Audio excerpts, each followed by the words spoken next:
በሰላም መከራ በዝቶ ተጨንቀናል። ድንግል ነይልን ተማጽነናል።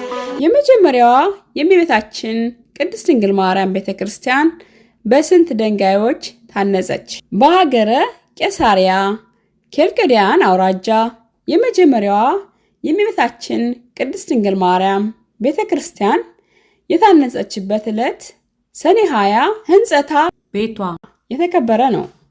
ጌታችን መድኃኒታችን ኢየሱስ ክርስቶስ ያለ እንጨት፣ ያለ ጭቃና ያለ ውሃ በ3 ድንጋዮች ቤተክርስቲያን ያነጸበት ዕለት ነውና ሐዋርያው ጳውሎስና ባርናባስ አሕዛብን ሰብከውና ብዙዎችን አሳምነው ከመለሱ በኋላ ሕዝቡ ቅዱስ ቁርባንን የሚቀበሉበት ቤተክርስቲያን ስላልነበረ በጸሎትና በሱባኤ ጌታችን ኢየሱስ ክርስቶስን እንዲማጸኑ ሕዝቡን አዘዙ። ጌታችንም በሱባኤው ፍጻሜ ላይ ለሐዋርያቱ ተገልጾ በመላ ሀገሪቱ እስከ ፊልጵስዩስ ድረስ በደመና ከሰበሰባቸው በኋላ ባረካቸው፣ እንዲህም አላቸው። ይህች ዕለት በእናቴ በማርያም ስም በአራቱ ማዕዘነ ዓለም አብያተ ክርስቲያናት እንድታነጹ የፈቀድኩባት ናት። ከዚያም ጌታችን የቤተ ክርስቲያኗን ቦታና መሰረት ወስኖ ነዋያ ቅዱሳቷን አልባሳቷንና መሠዊያዋን ካዘጋጀ በኋላ በዚህ ስፍራ የነበሩትን 3 ድንጋዮች የተራራቁትን አቀራርቦ ጥቃቅኑን ታላላቅ አድርጎ ቁመቱን በ24 ወርዱን በ12 ክንድ ለክቶ ለቅዱሳን ሐዋርያት ሰጣቸው። ከዚህም በኋላ እጁን በጴጥሮስ ራስ ላይ ጭኖ በአራቱ ማዕዘነ ዓለም ውስጥ አርሳይሮስ ወይም ሊቀ ጳጳስ ብሎ ሾመው። በዚህን ጊዜ ለሐዋርያት አለቃ ጴጥሮስ ከጽንፍ እስከ ጽንፍ የጳጳሳት አለቃ ይሆን ዘንድ ይገባዋል፣ ይገባዋል፣ ይገባዋል እያሉ መላእክትና ምድራውያን 3 ጊዜ ተናገሩ። ህብስተ ሰማያዊ፣ ጽዋ ሰማያዊ ወደ ቤተክርስቲያኑ ወረደ። ጌታችንም እመቤታችንን ታቦት ሐዋርያትን ልካን አድርጎ ራሱ ሰራኢ ካህን ሆኖ ቀድሶ ካቆረባቸው በኋላ የቅዳሴን ሥርዓት እንዲያከናውኑና ለሕዝቡ ቅዱስ ቁርባንን እንዲያቀብሏቸው አዘዛቸው። በመቀጠልም ለሐዋርያቱ እንዲህ አላቸው። በዚች ቀን የእጃቸውን ሥራ እንዳይሰሩ ሕዝቡን ሁሉ እዘዟቸው። ይህ የሆነው ሰኔ 21 ቀን ነው። ጌታችንም ይህን ተናግሮ ወደ ሰማይ በታላቅ ክብር አረገ። ቅዱሳን ሐዋርያት በመላ ዓለም በእመቤታችን ቅድስት ድንግል ማርያም ስም ቤተክርስቲያንን በእጃቸው አነጹ።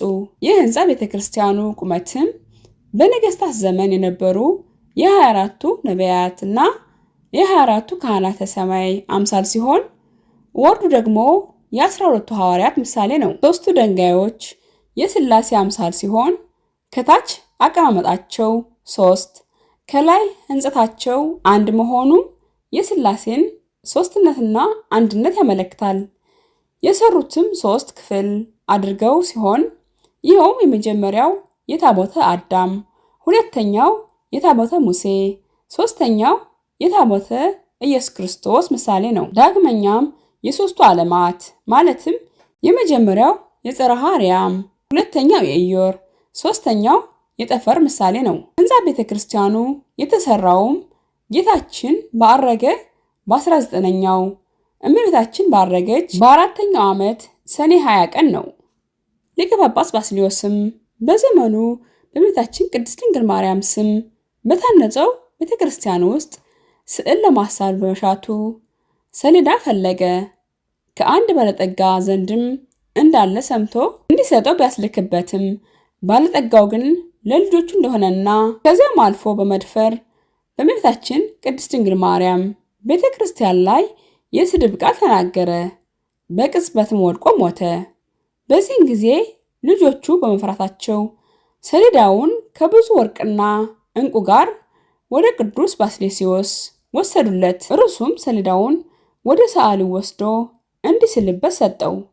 ሆኖም ግን እመቤታችን ድንግል ማርያም በራእይ ተገልጻ ስዕሏን በሰሌዳው እንዳይስል ከለከለችው። ከአመፀኛ እጅ የተገኘ ነበርና።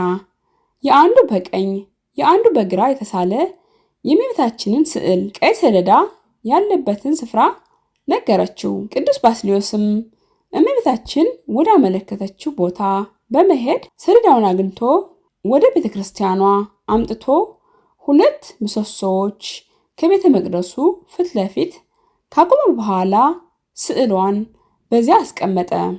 እግዚአብሔር አምላክም በምሰሶዎች በታች የውሃ ምንጭ አፈለቀ። ድውያንም በእርሷ ይፈወሱ ነበር። ከእመቤታችንም ስዕል በሽተኞችን የሚፈውስ የዘይት ቅባት መፍሰስ ጀመረ። ነገር ግን አንድ ሴት በፈለቀው ምንጭ ውሃ ስትታጠብ መላ ሰውነቷ በለምጽ ተሸፈነ። በዚህም ጊዜ ቅዱስ ባስልዮስ አስጠርቶ ምን እንደሆነች ጠየቃት። እርሷም የእህቷን ባል እንደወደደችውና እህቷን በመርዝ ገድላ እንዳገባችው ነገረችው።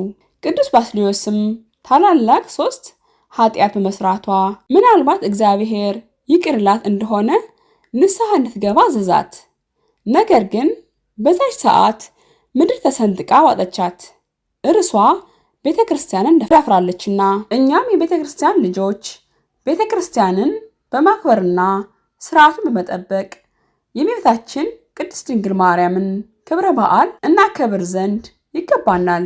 ከበዓሉ በረከት ያሳትፈን፣ አሜን። ምንጭ መጽሐፈ ስንክሳር ዘወርኃ ሰኔ 20 እና 21 ቀን። ይህ መንፈሳዊ የህይወት ምግብ የሚተላለፍበት ቻናል ነውና ሼርና ላይክ ማድረግን አትርሱ።